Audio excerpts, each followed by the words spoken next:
Hello everybody, welcome to this video tutorial on TutorialsPoint. Today we are going to speak about a very important and an interesting topic which is known as customer happiness and delight.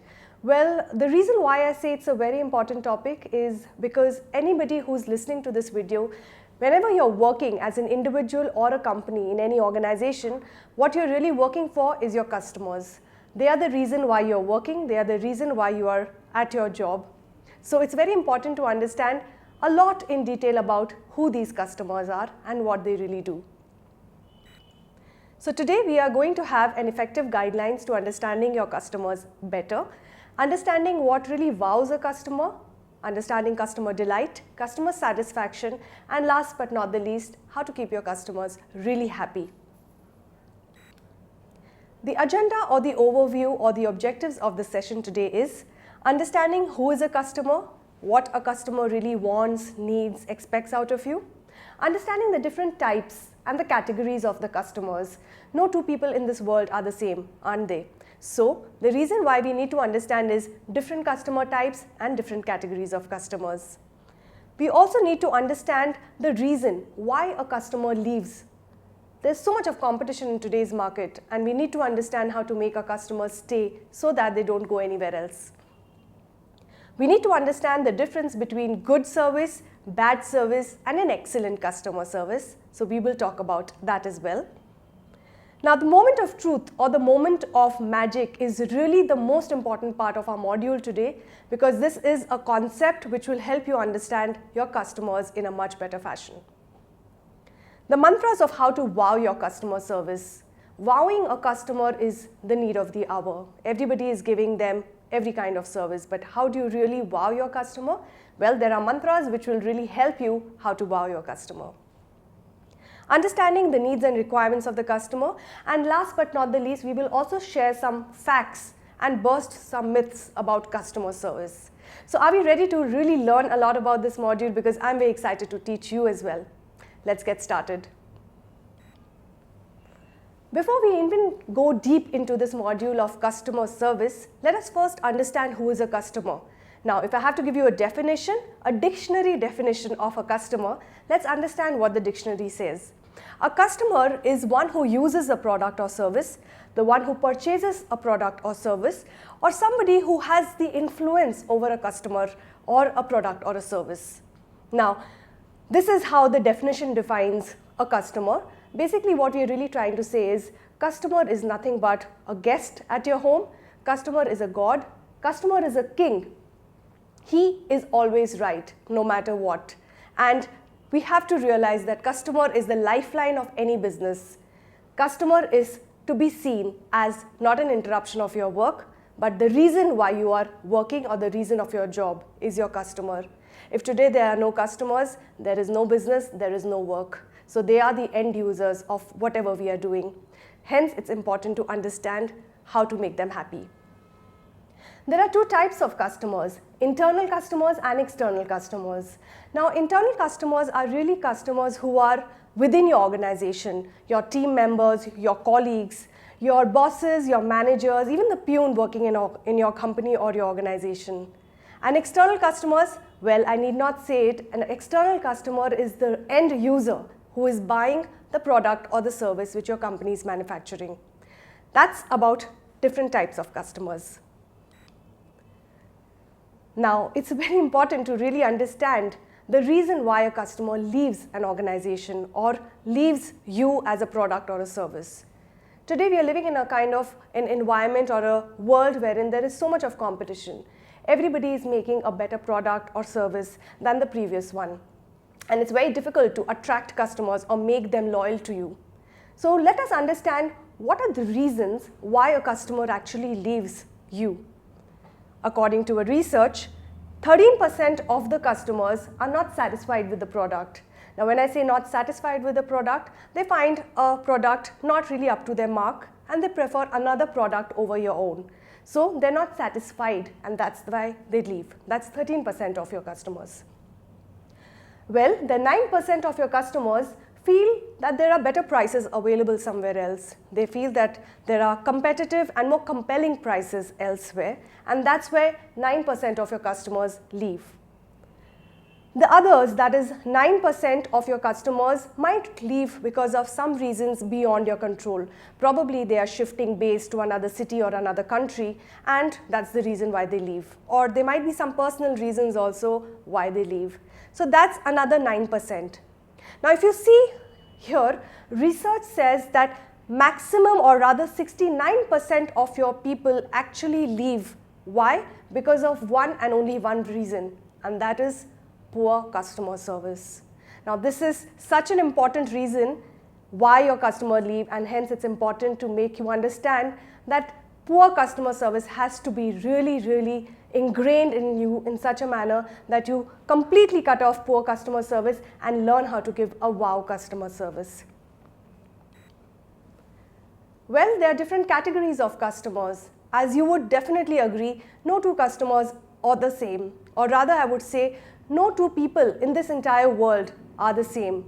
They differ because of different nationalities, views, opinions, pay pockets, etc. So hence we have to understand that we need to understand our different types of customers and the different ways in which we can deal with these particular customers. Let's understand those. As you can see over here, there are lots of different faces, right? So let's understand there are different kinds of customers. A friendly customer, a high profile customer, a very knowledgeable customer could be. Well, there are some customers who come to really you because they need the particular product or service. And there are certain customers who are very impulsive by nature. Well, there are others who are very perfectionist. They want everything to be really perfect. These are different type of customers. How can I also forget? There is an angry customer or a very volatile customer. These are customers you need to be really aware of because they can really make or break your product and service. Well, these are the different kinds of customers, and we need to deal with them in a very different fashion or a manner. We will next talk about a very important terminology which is known as customer service. Well, in customer service, we are going to talk about good, average, and bad customer service. Now, customer service is not a department, it is an attitude. Every individual working in an organization or a company needs to have an attitude of good customer service. Now, customer service is not something huge that you need to do for your customers. Customers are even happy with the smaller things in life. So customer service is something that we need to imbibe by, and it's a rule we need to follow wherever we are working. This is the most important concept, which is known as moment of magic, or rather moment of truth is also which is what is called. Now, moment of magic was a term coined by Mr. Carl Jansen, and he came up with this terminology in this year 1980. When he joined as a CEO of an airline which is Scandinavian Airline, he entered the airline and he came to know that the airline is making a million losses of $30 million. Now when he joined, within 2.5 years, he was able to make it into a profit-making organization. Surprised and shocked to hear that? Well, he actually did it with only focus on one thing, and that was delighting customers. Well, after which this particular term as moment of magic or moment of truth was coined by different organizations worldwide, and they are using this to achieve excellence in customer service. So what exactly is this moment of magic? Moment of magic is every interaction that the customer has with you as an organization, whether on the phone or an email or even over the counter. What we have to understand is moment of magic is based on two very important components. Excellence, that is what the customer expects out of you, vis-a-vis the reality of the service. So what the customer really expects out of you and the reality of the service that he gets is known as moment of magic. Well, good customer service is average moment of truth. Now, let's understand, if a customer expects something and he got it, there is no rocket science in it. He expected it and he got it. So it's average. Now, if you want to be extraordinary, you cannot be an average person, can you? So a good customer service is what he expected and what he got, right? A bad customer service is a moment of misery. The customer expected something huge and what he actually got, not so good. So this resulted in him being miserable and sad which is bad customer service. Now we have to be very careful not to get into the zone of bad customer service, because ultimately the customer will not be happy with us and will leave us to join somewhere else. This is known as a wow customer service, which is the moment of magic. Customer expected something very small, and what he actually got, the reality of the service, is huge. Meaning, customer expected something small, he got something big, which puts a smile on his face, and because of which he has been wowed. So, a good or an excellent customer service is not only an average or a good or an excellent customer service, it is outstanding customer service, and that is why it is known as a moment of magic. In a true sense, you have created that moment for the customer, you have put a smile on his face, and you have wowed him for life, which will help you in getting him back again and again and him being loyal to you forever. Well, now we are going to talk about the 6 golden mantras of customer delight. Customer delight is something that we have been talking about, how to wow your customer, how to delight your customers, and how do we do it really? We do it with the help of these mantras. Let's understand, or rather let's first go through what these mantras are, and then we will talk about them in a lot of detail. The 6 golden mantras of customer delight is product and process knowledge, responsiveness and reliability, ownership, professionalism, empathy, and rapport building. If you do all of these things, what we are really trying to tell you is that you will go on your way to your delighting customers, and that is what we want to achieve by the end of this module today, don't we? Let's talk about the first mantra, product and process knowledge. Now, if your customer comes to you with a query, it will not help if you just smile at the customer or greet him, will it? You need to help him solve his query, and that's the reason product and process knowledge is very important. You need to know your product and service. You need to update your knowledge very, very frequently. You cannot be really downlated in your knowledge. You need to update your knowledge. You need to make sure you're ahead of your competition, and because of which you need to probably research more, do a lot of studies, speak to your managers, speak to your seniors, and update your knowledge. You need to help your customers, help them solve their queries, their grievances, and when you do that, you have really helped them and made them stay with you. The second most important mantra is being responsive and being reliable. Now, a question which I would really want to ask you is, ask yourself this question: are you responsive? Are you a reliable person? Well, if you are not, it is not a good sign of a customer service person. So, you need to revert at a promised time. You need to make sure that if you've promised something to a customer, make sure you get back to them at that time. Being punctual is very, very important, and also being proactive is very important. Before a customer asks you for something, you should have it delivered to him, and that is being proactive. Understand the need of your customer before even they have to tell you that. Sticking to the small commitment also makes you a responsive and a reliable person. As I mentioned earlier, customers don't want the bigger commitments. They want small commitments to be taken care of. And once you do the smaller things, the bigger picture always falls into place. Not bluffing and always giving correct information to your customers. Please do not bluff. Something that people don't really appreciate. If something has to be given to the customer, always make sure you're giving them a correct information. Well, the next important mantra which we will talk about is ownership. Now, what is ownership? Ownership means taking responsibility for your actions, not passing the blame onto somebody, always accepting your own mistakes rather than always blaming things on somebody else. So when we talk about ownership, we need to understand that we need to get to the root of the customer problem. Always try and understand the cause of the problem and cut that out at the very cause. Taking responsibility and not passing the blame. It's very easy to pass blame on to another colleague or another team member, but taking ownership means accepting your responsibility, accepting your blame. Well, think of every customer as your customer. Anybody entering your organization is your customer. Don't think of it as being somebody else.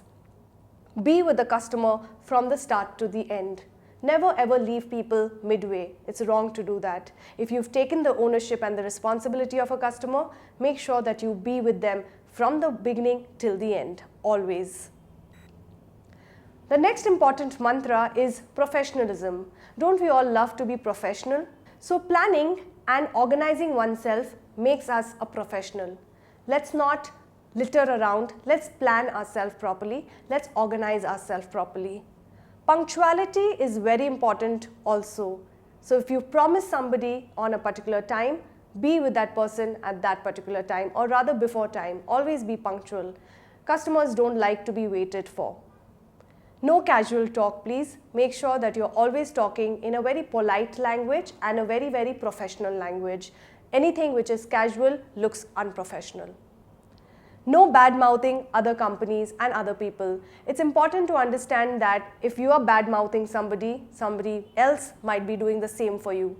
So, never bad-mouth other people and other companies. Always be ethical. It's very important. Our next important mantra is empathizing. Now, what do we mean by the word empathizing? It means when you have to think from the other person's point of view. So, always think from the customer's point of view. What are their likes, their dislikes, etc. Putting yourself into your customer's shoes is very important to empathize with the customer, and that is the crux of good customer service. Recognize their priorities. Customers have priorities, and it's very important for you to delve into the same as your customers. Feeling their fear, feeling their apprehensions. Let's understand that we also as customers have our fears and apprehensions, don't we? So our customers are very right in having these fears. Let's take care of their fears and apprehensions. Choosing the right tone and words while communicating with the customer. Our words, our tone is very important. We share a lot with our customers over the phone or through an email. It's important to use the right correct words and the right tone. Our next important mantra is rapport building. Well, customers do not like it if you immediately start talking about work or business or the product that you're selling or the service that you might be selling. It's important to understand that you need to have a good conversation with them, get to understand them a little better, do a few small talks with them so that they trust you, and that's an important factor, trust. Start the interaction always on a positive note. Nobody likes hearing anything negative. The word negative is something that you want to run away from. So always start something or any interaction with a customer on a positive note. People like positive people. Try to have a small talk. Talk to them about their family, what they like, what they don't like, something small which will help to build the rapport with them and also break the ice with your customer. Courtesy and gestures. I really cannot say how important manners and courtesy is in today's time and age. So always be very, very polite, very courteous with your customers. They really like that. Going the extra mile for your customers. Always try and do something which is beyond the call of your duty. Always try to do something for your customer which they never expected, which really brings a smile on their face. Going out of your way for your customers ultimately will help you get customers for a lifetime. And isn't that what we all really want? Well, these were the 6 mantras of understanding your customers, and now today we are getting into our next topic which will help us understand the customer needs. Let's understand the customer's needs. There are 4 ways in which you can help to understand the customer's needs a little better. Listening attentively, asking the questions, clarifying the doubts, and reconfirming the understanding. Well, if you do all these 4 things, it will help you to understand your customer's needs a little better. What do we mean by listening attentively? Is there a difference between hearing and listening? Well, there is. Hearing is a very mechanical process. You hear from one ear and you remove it from the other. Well, when you're listening, you are heart and soul with that person. You are really trying to understand the depth of the words of the person, and that is listening attentively to your customers. Asking questions. It's very important to probe a customer because a lot of time a customer doesn't really know what he needs or what he expects. Probing them by asking them open-ended questions or closed-ended questions will help you understand the need of the customer. get your customers to talk to you. Clarifying doubts. Now, it's very important that when you're talking to your customers, there might be certain doubts coming in your mind. It's important to clarify the doubts. Do not feel that you look like a fool if you ask a question to a customer. If you do not ask the question, you end up being a bigger fool. So, always clarify your doubts as and when they come up in your head. And the last but not the least, reconfirm understanding. After you have spoken to the customer, please understand customer needs to know that you and the customer are on the same page, and that will help you to build your customer's trust. So, understanding the need of your customer by the help of these 4 points. Well, there are certain interesting facts about our customers, and these are certain things which have been taken up by a lot of research which has been done on this particular topic. Let's understand some facts about our customers which will help us build our customers' relationship. It is 6 to 7 times more expensive to acquire a new customer than it is to keep a current one. Well, we know it is expensive to do a new customer service. So rather, better we build on our work with our customers who are existing with us. Let us go all out and impress them and wow them and delight them so that they never leave, because if they leave, it's expensive to get a new customer for us. For every customer who bothers to complain, 26% of customers actually remain silent. So if they are silent, means they are suffering, and they might have not complained yet, but they might do it in the near future. So let's avoid that. News of bad customer service reaches more than twice as many ears as praise for a good customer service. The reason why we are saying this is bad news always travels faster than good news. So, if you have done something bad for your customer, make sure that you rectify it immediately, else news travels very fast. It takes 12 positive experiences to make up for one unresolved negative experience. You need to actually do 12 good things for your customer or positive things to take care of that one negative thing that you might have done by mistake with them. 55% of consumers would pay more for a better customer experience, and I'm sure this is something that we all have understood by now. It is important to go all out for your customers and really wow them. Well, to conclude this entire module on customer happiness and delight, I would like to leave you with some nice interesting words for customer service, which is conviction, trust, satisfaction, loyalty, goodwill, commitment, delight, and experience. These terminologies are not just simple words. They mean a lot, they carry a lot of weightage. And today in our module, we have understood how to delight your customers, how to be loyal to them and make them in turn be loyal to you. We've discussed so much on customer service. I really do hope that you have enjoyed listening to us and enjoyed watching us. Well, if you have really liked us, do share your comments and feedbacks. It was lovely teaching you all this module. Thank you very much for listening to us.